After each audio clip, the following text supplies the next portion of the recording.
আসসালামু আলাইকুম রহমতুল্লাহ বারাকাত।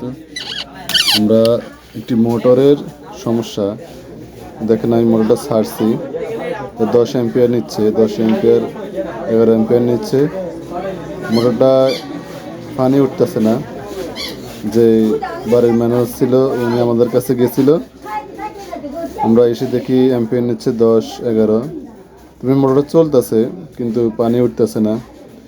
কী সমস্যা আমরা দেখব, আপনারা আমাদের সাথেই থাকুন।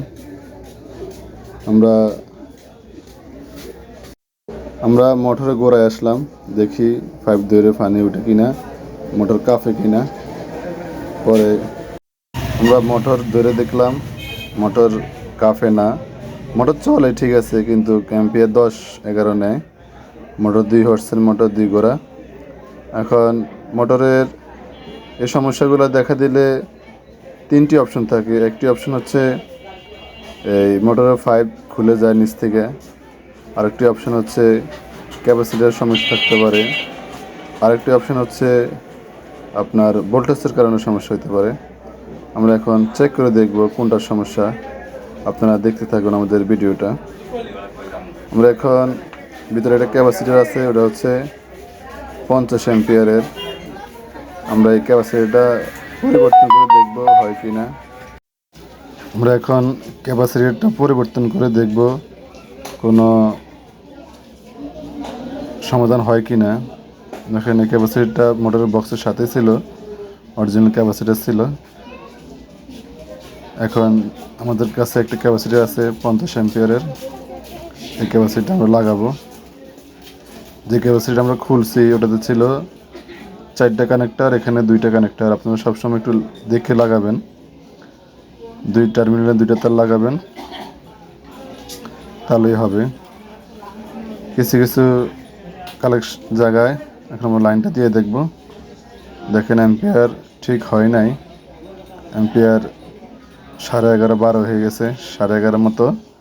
তার মানে এটা আমরা লাইনটা খুলে দেখতেছি পানি আসে কিনা, কিন্তু মোটরটা মনে পানি আসতেছে না। আমরা একটু হাত দিয়ে দেখব হাওয়া মারে কিনা। না, হাওয়া মারে না, তার মানে ক্যাপাসিটারের সমস্যা না। এখানে আমার এখন একটা উপায় আছে, সেটা হচ্ছে এই মোটরের ভোল্টেজটা চেক করে দেখব।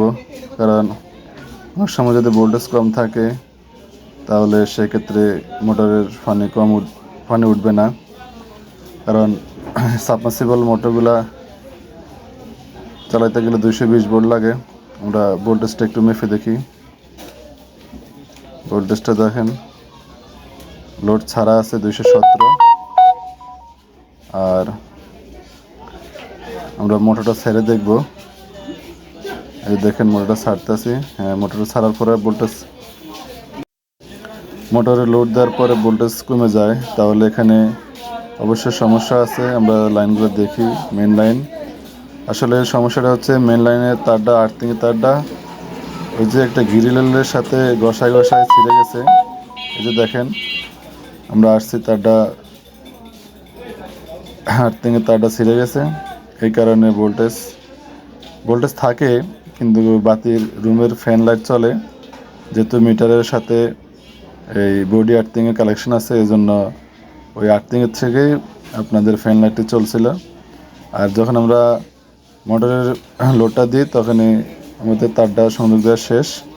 আমরা উপরে উঠে তারটা সংযোগ দিয়ে দিছি। তারপরে আমরা এখন দেখব, আমরা এখন তারটা সংযোগ দেওয়া শেষ হয়ে গেছে। এখানে হচ্ছে পল্লী বিদ্যুতের মেন লাইন। আপনারা যারা কাজ না জানেন মেন লাইনের তার অবশ্যই কখনো ধরবেন না, কারণ এখানে রিস্ক নেওয়া যাবে না। যদি কোনো সমস্যা হয় তাহলে পল্লী বিদ্যুৎ অবশ্যই আপনাদের কল দিয়ে ওটা ঠিক করতে হবে, তারা এসে ঠিক করে দিয়ে যাবে। আমরা তাহলে এখন দেখব ভোল্টেজ ঠিক হয়েছে কিনা। আমরা এখন ভোল্টেজটা মেপে দেখি। ভোল্টেজটা মাপার পরে যখন মোটর ছাড়ার পরে ভোল্টেজটা ডাউন হয় কিনা। যদি ভোল্টেজটা ডাউন না হয় তাহলে বুঝতে হবে আমাদের কাজটা সম্পূর্ণ হয়েছে। আমরা এখন দেখব ভোল্টেজ কত আছে। ভোল্টেজ আছে 210 11। তাহলে মোটরটা ছাড়া কিনা ছাইরা দেখব ভোল্টেজ ঠিক থাকে কিনা। মোটরটা আমরা ছেড়ে দিছি, ছাড়ার পর ভোল্টেজ ঠিক আছে অবশ্য। আমরা এখন মোটরের অ্যাম্পিয়ার মেশিন লাগিয়ে দেখব ভোল্টেজ কত নেয়, অ্যাম্পিয়ার কত উঠে। আমাদের এই মোটরটা সম্পূর্ণ ভোল্টেজ পাইলে 7 কি 8 হবে। আসলে হ্যাঁ 7, 7.5 হয়েছে। অবশ্যই মোটর চলতেছে এখন। আর ভোল্টেজ কমের কারণে অ্যাম্পিয়ারটা বেশি বেড়ে গেছে। এখন আশা করি সম্পূর্ণ সমাধান হয়ে গেছে। আশা করি অনেক সময় মোটর চলে, মেশিনে ঠিক দেখায় কিন্তু পানি ওঠে না। সে সময় আমরা বুঝতে পারি যে এই মোটরের পাইপ খুলে যায় নিচে থেকে, বা পাইপ গরম হয়ে খুলে যাওয়ার কারণে পানি আসে না। আমরা পাইপটা লাগিয়ে দিয়েছি যেহেতু পানি উঠতেছে, কারণ এখন কল দিয়ে পানি পড়ে কিনা চেক করে দেখব। কল দিয়ে পানি পড়ে কিনা, কল দিয়ে পানি পড়বো অবশ্যই যেহেতু পানি উঠতেছে। এই যে কল দিয়ে পানি চলে দিচ্ছে। আসসালামু আলাইকুম।